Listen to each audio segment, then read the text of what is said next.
Fulcha, friends, to the post-show chat. I can't say why exactly I chose to talk about this figure, knowing really nothing about her before I did, and before I started to research.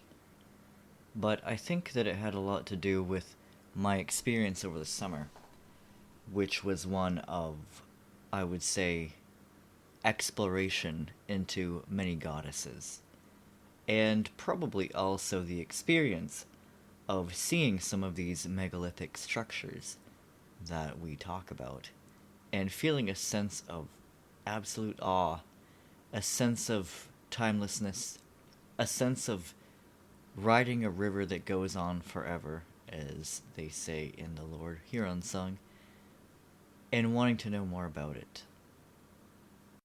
From the side of the purpose of this podcast, I think that the hag fits in exceptionally.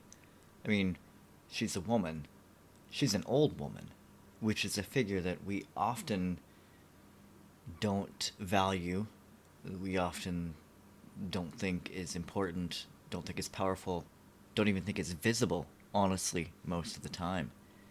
And if we think of her as a creator, I would say it's only as past tense.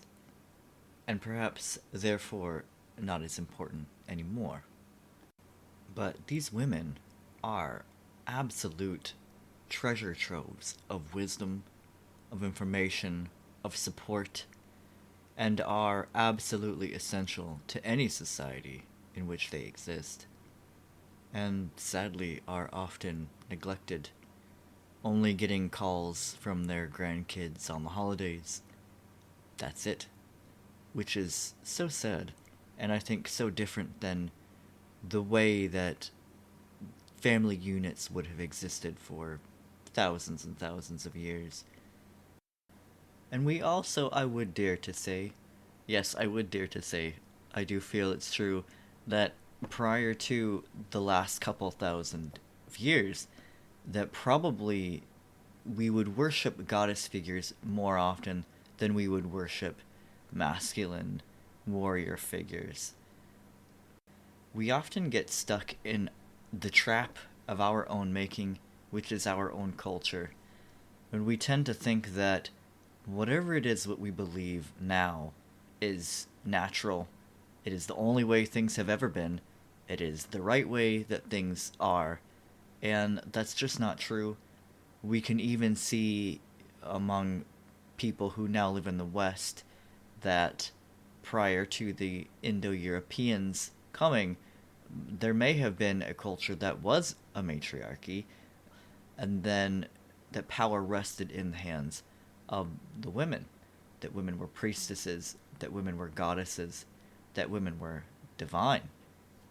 I think a lot of these figures, like the hag and other goddesses, Sumerian goddesses, Anatolian goddesses, are a memory of that, and are so powerful, and were so powerful, that even after thousands of years and subjugation and erasure and belittling and turning them from powerful goddesses to these really almost comical figures, even when they're dying, it's like sort of funny in these stories, and they're still here. In some form, they're still here. And there has been interest in certain circles, not just pagan circles, but I'm sure academic circles, to explore the possibility that they existed, and that they existed not just as support, or as side characters, or as nameless figures that prop up the heroes, but that they existed in their own power, in their own right, with their own stories, and ruled. On that note, I'm just kind of scrolling through my notes, and I came across something that I wanted to bring up that I forgot that I wrote here, and heard again somewhere recently, and that is that the apron of the Cailleach is the divine womb, and that the cairns that are inside of structures such as Newgrange, Knolf, are not tombs, but are wombs. and I wish I could remember where I had heard it, but even saying that the cruciform shape, cruciform meaning cross-like, and of course these things were built thousands of years before Christ, that they were shaped as a uterus would be shaped, which I think is just fascinating. Also considering that these structures are inside the earth, and if you consider the earth to be a mother, a fertile mother, then that makes a lot of sense. Also, I had read kind of in that vein that a lot of the cairns that are on top of mountains, or on top of hills, I should say, because I don't think they're big enough to be mountains, are sort of like nipples on the breasts of the land. And if you're in Strandhill and you're at on Carramore and you look around and you can kind of see them up there, I guess I could see that. I don't know. I'm not an expert, but that is something that I read while doing the research for that, and it's something that I find interesting. Now, there were a lot of other stories that I just didn't mention that I either couldn't find a way to work in or couldn't find the time to work it in. And I'm going to read this one now. And this is from John O'Donovan's report. I read part of it about her becoming a banshee, but I'm just going to read this whole bit here that I have highlighted. She is now a banshee in some parts of Ireland, and is represented in some elegies as appearing before the deaths of some persons. I know nothing more about her, but that on one occasion she turned the celebrated Finn MacCool into a grey old man, but his soldiers dug through the mountain of Slieve Gillian in Armagh, sorry, I probably said that wrong, until they drove her out of her cave and forced her to restore Finn to his former beauty and symmetry. And I recall reading this story, and she tricks Finn MacCool. He comes upon her, and she does not look like a hag. I think at that time, maybe she does, but she is in distress. She's by a body of water. He, being the hero, says, what's wrong? And she says that her ring was lost in the bottom of the lake there. And so, of course, he, being the hero, again, wants to help her. He dives in there, gets the ring. As soon as he gets the ring, maybe he puts it on, he's out of the water. Anyway, he becomes an old man, and she turns youthful. So she's stolen his youth, she runs off, and I guess the Fenians had to go chase her down and maybe get the ring off of her or something. But it's sort of interesting when you read some of the stories that talk about her period of renewal. Some of the stories talking about her aging, becoming old, renewing again. And here's this story, with Finn MacCool involving renewal, youth, body of water. There you go. I have another note here, and there was a book written a while ago in the 1800s maybe by Donald Alexander Mackenzie called Wonder Tales from Scottish Myth and Legend. And I think people quote it, they use it when talking about the hag and talking about other things.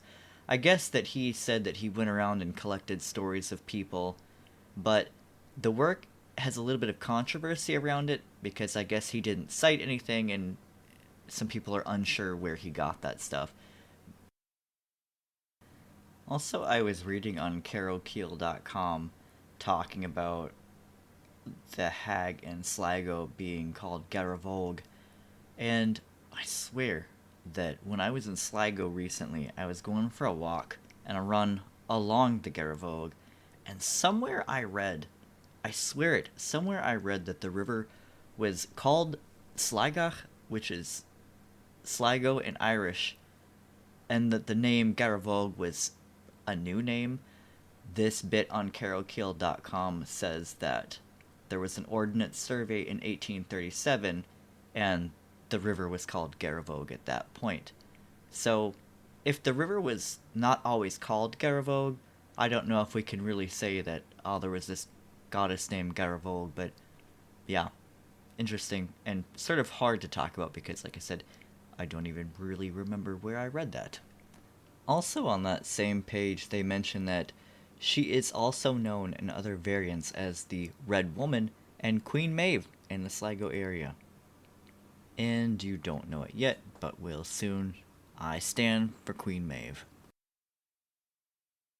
The last thing I'm going to mention from that website, And maybe the last thing I'm going to mention is, oh, let me just scroll down. There we go.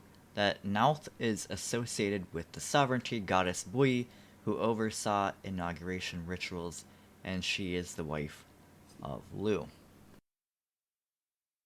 I think one thing that's hard for people who either belong to a monotheism or who were raised in a monotheistic culture, even if they're today atheists, is the idea that there is one story, that it doesn't change, because when you research some of these gods and goddesses, you'll find a ton of different stories, some contradictory, in some cases, perhaps due to syncretism, which we see across the ancient world.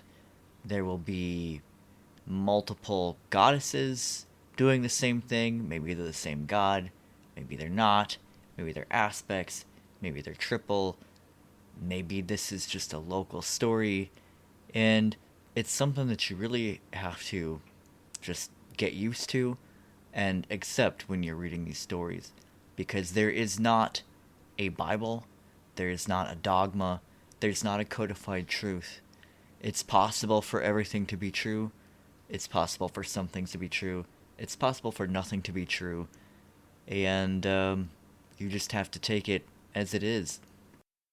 And maybe not be so committed to the idea that you have to know the truth.